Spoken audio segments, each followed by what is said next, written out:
All right, everybody, welcome to the Locked On Avalanche podcast. Ross Colton is signed. 4 years, $4 million AAV. Some people like it. Some people don't like it. Some people are, where do we stand? New episode of Locked On Avalanche coming at you. You're Locked On Avalanche, your daily podcast on the Colorado Avalanche. Part of the Locked On Podcast Network, your team every day.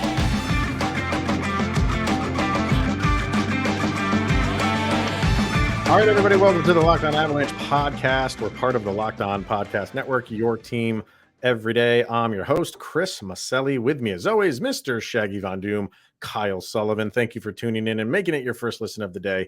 That is always appreciated. Make sure to follow us on our social media outlets, LOPN_Avalanche on Twitter, Locked On Avalanche on Instagram and Threads.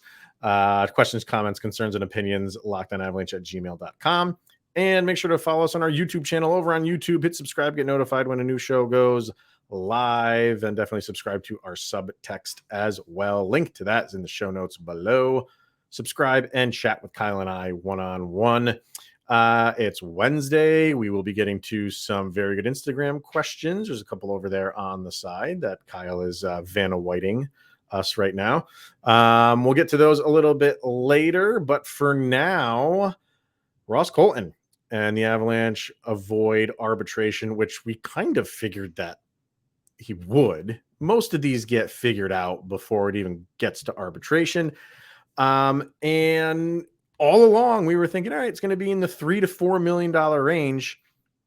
It was at the high end of that. It was $4 million per year for the next 4 years for Colton. And just kind of, reading the temperature on social media, I think most people think this was a little bit too high.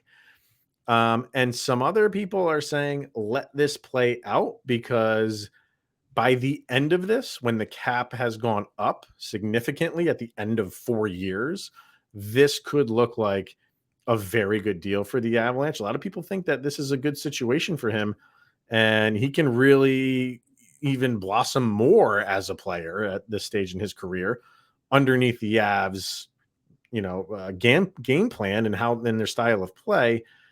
Where do you stand? Was this an okay dollar amount, or were you hoping for a little bit lower? Yeah, when that was announced, I kind of saw all social media splitting in two camps. Like the number crunchers are saying, hey, just wait, this is going to pay off. But everybody's like knee-jerk reaction is $4 million. I was in that camp for just maybe about 30 seconds. And then I remember the wise words of one Adam Denker from Locked On Lightning when we had him on the road trip. And my goodness, he gave Ross Colton a lot of hype. And the more I thought about it, I was like, this is going to be one of those deals that I think is going to pay off in the long run. Right now, it might sting. It might feel like they're overpaying.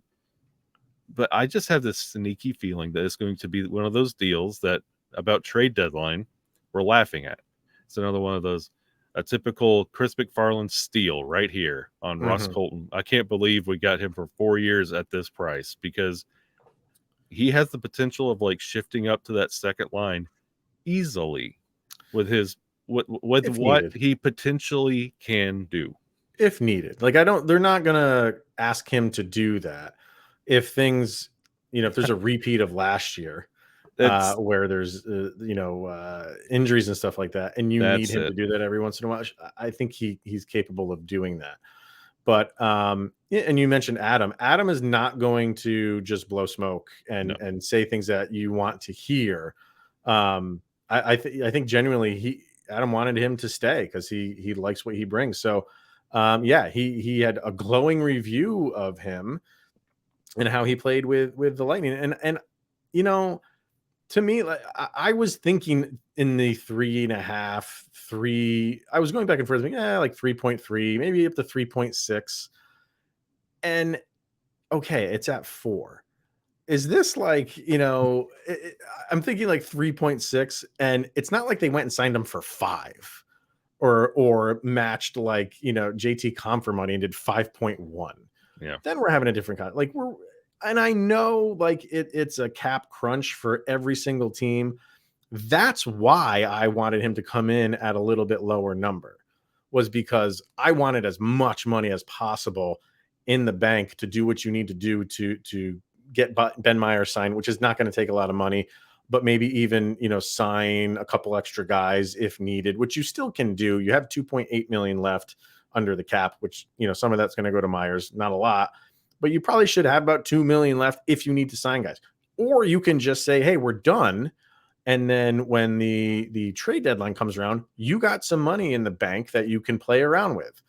So that's why I wanted it to come down to a little bit lower number. We paid JT Compher $3.5 million last year to do what he was doing for the duration of that contract. And with the exception of 1 year, didn't live up to that. Didn't live up to a $3.5 million number. To me personally, I was not crying when JT Compher left. I liked him. I rooted for him. I thought he was relatively okay on this team. I was fine with him not bringing him back. You mentioned potential with what Colton can do. I think Ross Colton will give you better production than JT Compher did, even including that last season that he had with the Avalanche. So yes, $4 million I think is going to look like a fine number. And we're really people are kind of arguing over $500,000.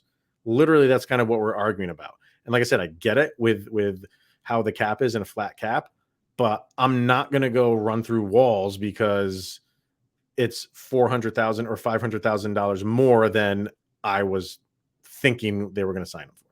And we also have to do this little exercise where everybody look to your left, look to your right, look down, look up. It's July. Mm-hmm. This isn't done yet. There could be money moved around. There's still moves to be made. There's still pieces to add or take away from this team. You don't know what the salary cap is going to look or how much money they have when the season starts. As of right now, you made a fantastic point. Like the contrast between JT Compher, what Ross Colton can do potentially. I don't think it's enough to cry over $500,000. No, it's not. It's not, and that's kind of what I'm getting a kick at it. Like I get it. If you think they overpaid for him, then okay, but they overpaid by, like I said, $500,000. I'm not an overpayment by $1.5 million or $2 million. I am pretty sure if we signed JT Compher for that exact same deal we just signed Ross Colton to, I think fans would be like, "Wow, that's a little steep," but at least we kept him. Oh, you mean like the $4 million? Yes. If they signed JT Compher to 4 years, $4 million, everyone's like, wow, $4 million? Well, I guess that's what it takes to keep him on the team. Welcome back, JT Compher. Absolutely. Nobody would be arguing. That's a fantastic point, Kyle. Nobody would be arguing over getting JT Compher back for $4 million. And if I'm wrong, I will say that I'm wrong. I was wrong with Alexander Georgiev. The jury was out for him with me, and he proved me wrong. Couldn't be happier that he did. If Colton goes out and just does not have a good season, and I will come even during the year if he's struggling. I have no problem coming on this show and saying like, hey, he's not even living up to that $4 million. And if JT's doing well with Detroit, okay, that's we let that guy go. I just don't see it happening. I know everybody was enamored with JT Compher in that last year that he had, and he had a great year in a contract year, which is what he was supposed to do. Well, what he was supposed to do was have that kind of year for the duration of that contract. But players do what he did all the time. They step it up in the contract year, and he got paid. You want to talk about an overpayment? To me, that's an overpayment. And we will talk about that on Friday because our road trip, we thought it was going to Chicago. It's going to go to Chicago next week. It's going to Detroit this week. I can't wait to talk about the Ross Colton deal and JT Compher deal and kind of talk about them and compare those two with the guys from Locked On Red Wings. That's going to be a fun conversation to have. Yeah, I'm curious to see if they're excited about paying 5.1 for JT Compher, and we're paying 4x4 for. If you listen to Adam on the episode we talked to him, he was part of the rebuilding. Like he was going to be a core piece of a rebuild, but it just didn't work out that way. But to have that much potential to rebuild around Ross Colton on the Lightning, I think we are all right. I mean, you got Ross Colton and Ryan Johansson for a grand total of $8 million, and JT Compher has exited, and Alex Newhook has exited, and what they signed for was a grand total of $8 million. I mean, are you telling me the Avalanche didn't make out in this? Right now, I feel like they did. Yep. I feel like they did. And I just don't feel like we should be ripping our hair out, which I can't do, over, like I said, $400,000 or $500,000. I think in the long run, it's going to be a good deal. I think it's going to be a pretty good deal. And some people are like, for, $4 million a year for a third line guy. Yeah. Third line guys are not your $1 million players. Some of those guys are in that range. Look at JT Compher. Yep. If they're going to put him above a third line, good luck, Detroit. Good luck. In my opinion, they're paying 5.1 for a third liner. I'm curious to see who ends up with more points at the end of the year. Be fun. JT or Ross. We will keep track of that as we go along. We're going to take a quick look at next offseason because someone asked the question about Gabe Landeskog returning and what that dollar amount does and who does that mean that they have to move. But it doesn't necessarily mean they have to move anybody. Maybe a couple of players here and there, but not this big sweeping fire sale that you might think that the Avalanche need to do if Gabe Landeskog does return. We're going to get to that in just a minute. But first, we're going to talk about FanDuel. And you can take your first swing at betting Major League Baseball on FanDuel, and you get 10 times your first bet amount in bonus bets up to $200. That's right. Just bet $20 and you will land $200 in bonus bets, and you get those win or lose, Kyle. Win or lose. So if you're betting against the Rockies, which is a good bet these days, except when they're playing the Yankees, obviously, you can get that $200 back in bonus bets. Or if you want to bet Kyle's Atlanta Braves, they're still riding high, sir. Yeah, they are tied at 13 right now against the Diamondbacks at time of recording. That's tied at 13 in the 8th inning. I was going to say, what inning is this? Like the 3rd inning or something? That one of those games. I've never understood that about baseball. When things get off the rails and those freakish games where like 20 runs are scored, why is there not a pitcher that can come in and just shut the door? It just seems like it's a mass. Momentum is on both team sides, so it's just a hitter's park, I guess. Tonight, Austin Riley with 2 home runs already. Oof. So you can do all that betting, whether it's on the Rockies or on the Braves, on an app that's safe, secure, and super easy to use. Plus, when you win, you can get paid instantly. There's no better place to bet on Major League Baseball than FanDuel, America's #1 sports book. So sign up today and visit FanDuel.com/lockedon to get up to $200 in bonus bets back. That's FanDuel.com/lockedon. FanDuel is the official partner of Major League Baseball. All right, some Instagram questions, and we're going to be doing this throughout the remainder of the offseason on Wednesdays. So if you want to jump in on that, follow us, like I said, over on Instagram. Questions go up there. We answer them briefly on that. What is it? Stories or something? I think it's stories. Yeah. And then we pick a few of them and kind of give a more robust answer to some of them. So let's jump into them right now. And if you're watching on YouTube, we're throwing them up on the bottom of the screen there. CT Kaufman. So is he like from Connecticut? Maybe Connecticut might Kaufman? be. Maybe. We're just going to go with that. Assuming Landeskog comes back next year, who departs to make room for his cap hit? Here's the thing with that. So Landeskog is obviously going to be out for this year. He's going on LTIR. They'll have that $7 million. Even with that $7 million, you're still at like 2.8 left, right? Next year, the cap is expected to go up.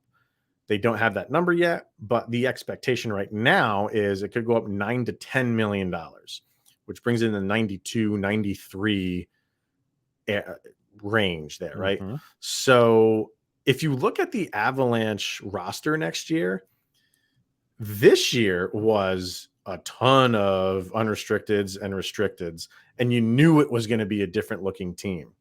The team that you have right now is going to be your team for a little while. because there's not a lot of guys that you have to sign next year, with the exception of Devon Toews. He's the big one that everyone's going to be talking about until it happens. And what are the Avalanche going to do with him? So if the cap goes up by that much, we'll just use round numbers and say $10 million. Obviously, 7 of that comes off. That goes back to Gabe Landeskog. Now you have 3. And hey, if you still have, like, say, 2 in the bank and you don't do much, add another 2 onto that. There's a couple. Let me bring up their cap friendly. There's a couple names coming off in terms of unrestricteds. You have Cogliano. Yes. Drouin will be, and that's going to be tricky because Yeah. if he has one of those years like everybody's predicting with Nathan McKinnon, buddy, it might be overpaying. Might be, do you pay to keep him? Do you let him walk? Right. But that could get interesting. So that's to kind of just finish up this thought. Like, 7 of it's going right to Landeskog. You got to figure out if you want, how you're going to sign Toews. I'm sure they're going to want to, but you don't need to move a ton of money around to try to make this work. All of these guys are signed for next year. So what your cap number is right now pretty much goes over into next year with a couple moves here and there. All of this could work for the Avalanche. It genuinely could work for them. I hear keyboard clacks. Oh, it's the Sammy G talk again. Yeah, that will always be there. And we'll say it again for the everydayers. When and if they ever trade Sammy G, it's going to be because of this, to make room for money, because they need to free up some money. I never think they're going to get rid of him because of performance. He's had some bad games. He had a bad season. Not this past season. I thought he was fine this past season. The year before that, struggled.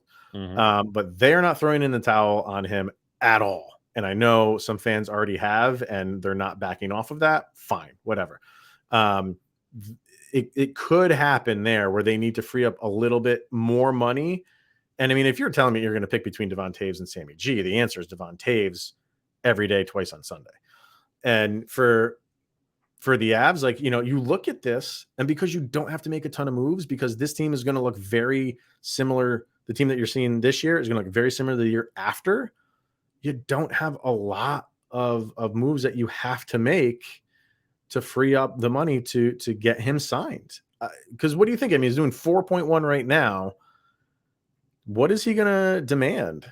Are you looking in the 7 range? I mean, he's not going to go make higher than Cale Makar, who's at 9 or 9.1. Or is he at 9 even, I think? Yeah, that's at 9 even. That's a contract that screams 6 to 7 team. That's team friendly. You can do that. You can absolutely make that happen. And I think, the Avalanche, while we're focused on what they're doing for this year, which of course you have to do, they're also planning for the future. And I think when you look at this, when you look at next year, I think they've done a really masterful job of putting together a team for this year that is going to compete, while knowing next year we're going to have that same team, and we got to figure out the Landeskog angle, and we have to figure out the Devon Toews one. And they could do that all with how they've kind of gone about this offseason. It's pretty good job done by Sakic and McFarland, and why should we expect anything less? I know some people aren't happy with the moves, but they're thinking ahead. They're thinking ahead while thinking in the now. So pretty smart, if you ask me. Please comment away if that all made sense to you. Please, I want to hear it. And even, talking about acquiring players and what's left to be done, if they do any more. Matt_Hugh Davis, should we acquire Patrick Kane? This is going to be asked until Patrick Kane signs somewhere. And if you ask me, I don't think Patrick Kane is signing anytime soon. I don't think Patrick Kane is signing when the season starts. I think he's going to want to be, did he have hip surgery? Was it? I believe so. I think it was hip surgery. Whatever surgery he had, he's recovering that, which was a 4 to 6 month recovery. So I don't think he is signing with anybody until he's 100% recovered from that, partly because he wants to be 100% recovered, And the other part is I think he wants to stand back and see what's happening in the NHL and where his services, for whatever they are right now, could be used best. Could it be the Avalanche? Hey, we keep saying like the Avalanche have gotten these guys that have to prove themselves. And while it only might be a couple months into the season when Patrick Kane says, I'm ready to go somewhere, do the if it's not working out for some of these guys, do the Avalanche say, hey, Patrick Kane, we got, $1 million to $2 million if you want to come in for a year? Do they do that? I don't think it's something that they would ignore. I'm not saying that they do it, but I think it's something that they would at least have a conversation about. The answer is no. It's Patrick Kane. What part of putting a bookend on your career screams Colorado Avalanche at the trade deadline? There's no reason he doesn't want to come here. If he did, he'd already be here. No, I don't think so, man. I think this injury thing, like, I don't think he wants to be anywhere right now. I think it's either Chicago, but finish it out there, or go to the Rangers, or go somewhere that he can get the fanfare he feels like he deserves. He's going to get forgotten about if he goes to Chicago, Detroit, Buffalo. He's going to get forgotten. So I think the only team that I would say, like, if he wanted to be there, he would have signed with them is the Rangers. Yeah, because that's where he wanted to go at the trade deadline. He made that happen. And the fact that they're not bringing him back is a little bit telling. But I think if he wanted to go back there, that would have happened. Anywhere else, I think he's completely fine sitting back and saying, like, I am going to pick and choose where I'm going to go, and I'm not going to do that right now. And because you're waiting, you might have a team that maybe gets out of the gate a little bit slow. Not that Patrick Kane is going to come in and just, change the fortunes of your team. He's not that player anymore. But can he be productive? Yeah, he can be.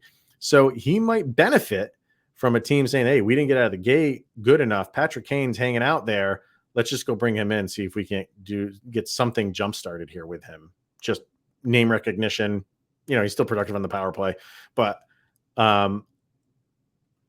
if the Avalanche are hitting their stride and things are going good, no, I don't think they look at this. If they're the team that says, hey, things are going a little bit rocky right now, do they either say, well, they're going rocky because we got new guys on our team and let's give them more time? Or, we always talk about that panic button, Kyle, and we talk about it way too early in the season. Do they say, hey, let's just try to get something going here, bring him in for a cool $1 million? No, because Patrick Kane is not an afterthought. This offseason was constructed without Patrick Kane in mind, with Ryan Johansson, Miles Wood, Jonathan Drouin, and Ross Colton. None of that screams, oh, yeah, and Patrick Kane. Yeah. He doesn't want to be like the last credit of a movie. This does not feel like Patrick Kane is anywhere in the plans. I will say I don't think it's going to happen. I don't think he comes to the Avalanche, but do they kick the tires on it? Maybe. I'll even say maybe. So, and probably the last one we'll get to today, Matty Tack says 2023-2024 player point totals compared to last year. He wanted us to do every player. We don't have time for that, but we might do something a little bit later in the offseason where we do like a Sven and Vergetto. Yeah. Here we go. Well, I mean, we're not going back that far. So we'll do some of the bigger names and maybe a couple of the newer names to see what we got. Obviously, we'll start with Nathan MacKinnon. The monster year last year, 111 points in 71 games. What do you think he has this season? 119. I think he's blowing the doors off this year, especially with the team around him. It's not going to – you're going to see an uptick in the goals, and he is going to be dishing apples like his name is Johnny Appleseed. Yeah, which he does a lot anyway. Yeah, I think for him to finally break that barrier and get over that 100-point mark, now I think it's just going to happen year after year after year. Yeah. And it was effortless, by the way, last year. It didn't feel like he was climbing and having to struggle to get there. And he did it in 71 games. So, you assume, I don't want to say assume, but if he were to play, I think he was on pace for like 126 127 or 129 or something like that. I think he could be in there. I think he could be in the mid 120s. So I'll say a cool 125 for Nathan McKinnon. Yep. How about Mikko? Obviously a fantastic year for him last year. He also hit the 100-point mark, 105. He played all 82 games. So what's Mikko going to have this year? I said Nate with 119, Mikko with 110. And just because it looks nice, I was going to say 111. Say 111. I think Mikko improves upon it. And it could be even higher if he has a team around him that is healthy. Just imagine that. Like the season he had, like we keep forgetting that. I don't want to say we keep forgetting it, but I think we don't impress upon it enough that he did that with that team completely on the injured list all year long. Yep. So you give him a fully healthy team for as healthy as a team can be. It might even be above that. So I do. I think he touches 111. We'll say that. Then we'll go to Cale Makar. Can he be a defender that hits the 100-point mark? He had 66 points in only 60 games last year. The year prior to that, 86 points in 77 games. So where's he go? I'm reading it into the future. Mm-hmm. I can see 101, and he's getting 2 goals in his last game of the season. So he's going to be at 99. And I think that last game of the year is against Edmonton, if I'm correct. So maybe that could be a big game in terms of seeding, who gets a number 1 seed or something like that. I like your thinking. I had the same exact number. Really? I had 101. Yep. I think he's just going to get over it. I'd love to see it the way that you just described it. That would be pretty epic. Or even if he had 98. Right. Ooh. And then got 2 goals and hit the century mark in that last game. That'd be a chef's kiss right there. So we're in agreement there. All right. And well, for one more regular before we get to a couple of new guys, Artturi Lehkonen, 51 points last year in 64 games, by far his career high. He's an interesting one because I think a lot of people expecting him to increase on that. And while he's on the Avalanche, kind of like his point totals continue to climb. But how high can it go for Lehkonen? He's not typically known as like this massive scorer, but could he be on this team? What do you think? I know I said he can get 100 points. I know. I think even though he was in the 50 range last year, I think he could touch with his line mates easily 80. I would say 81, 82. I was going to go flat point per game player. And if he can play 82 games, I think he has 82 points. Look at us. think that's possible. Playing if he's on that top line, even now, if he's on that second line, you'll get some good. But if he's on that power play, if they can get things going on the power play, it would be a big jump. Mm-hmm. And maybe I'm maybe throwing a little bit too much in there for him. But I think he could, what do I say, 51 last year? I think we can easily expect him to get at least 60 this year, at least. So I think 60 is a good season. 70 is a great season. If he gets 80, that's a phenomenal season for Artturi Lehkonen. And God, if he gets to that point, which I think is a long shot, this team's going to be pretty unbeatable. If he finds a scoring touch like that, that's pretty crazy. So it's going to be hard with that roster around him and his line mates to not get. I mean, it's going to be a vast improvement over last year, and he's going to be more comfortable in the Avalanche system too. We'll do 2 of the new guys and then wrap things up. We'll start with Ryan Johansson. Brought in, obviously, to kind of man the second line. Rough year last year, only 55 games played, 28 points. The year prior was one of his better seasons, 79 games played with 63 points. What do you got for Johansson?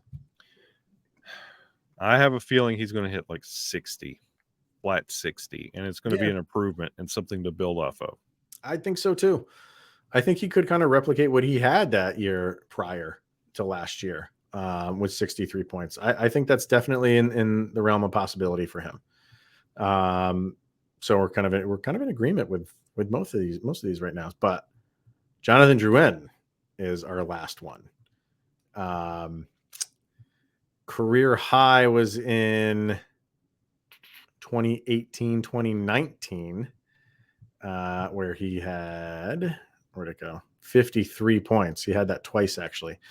But since then, it has not been good. Last year, 29 points and 58 games played. And this is a big one. It'll be a big year for him. Obviously, it was a 1-year deal, so it's kind of like a prove it to yourself, prove it to the league. What can he produce for the Avs? 37 points on the nose. So here's the thing, like, you're seeing a lot of people do like these mock lines, putting him on the top line. I don't think he starts there. I think he works his way there. Yeah, I think that's too much pressure to put on him for a guy that they're bringing in to say, like, hey, let's see what you can do. Here's a 1-year prove it deal. Go start on the top line with Nathan McKinnon and Mikko Rantanen. Like, I don't see that happening. I think they put him in the second line, maybe even to start the season on the third line. And that wouldn't be horrible. And let him get his feet wet on this team. Let him get used to the new system. And then if he can start producing, maybe he gets bumped up to the second. He's probably going to play on the top line at some point during this year, just because that's what Jared Bednar does. What you said? You said 37? Yep. And he had 29 last year, 20 the year before. God, I'm gonna say 40. Let's give him 40 points on the season. Let's give him 40 on the season, and maybe that brings him back for another couple of years. If you show up to the Avalanche and play 82 games, you fall into 30 points. It's Alex Newhook. It's hard not to get 30 points on this team. You're right. So obviously the key is health. So that's where we are with those. So I don't know, for Drouin and Lehkonen, maybe it's a little bit high, but it's definitely doable on a good team. So fire away in the comments section, everybody. What do you think about anything that we covered today? Obviously the Colton deal, and kind of a couple of player projections on points. Let us know in the comments section. But that will wrap it up for today. And thank you for tuning in and making this your first listen of the day. Definitely always appreciated. Friday, we're off tomorrow, but Friday we hit the road and we will be speaking to the boys over in Detroit with the Locked On Red Wings guys. A lot to talk about there, as always, between these two. So that's going to wrap it up. Thank you, everybody, for tuning in. Really appreciate it. He is Mr. Shaggy Von Doom, Kyle Sullivan. I am Chris Maselli. This is the Locked On Avalanche podcast. We'll see you guys Friday.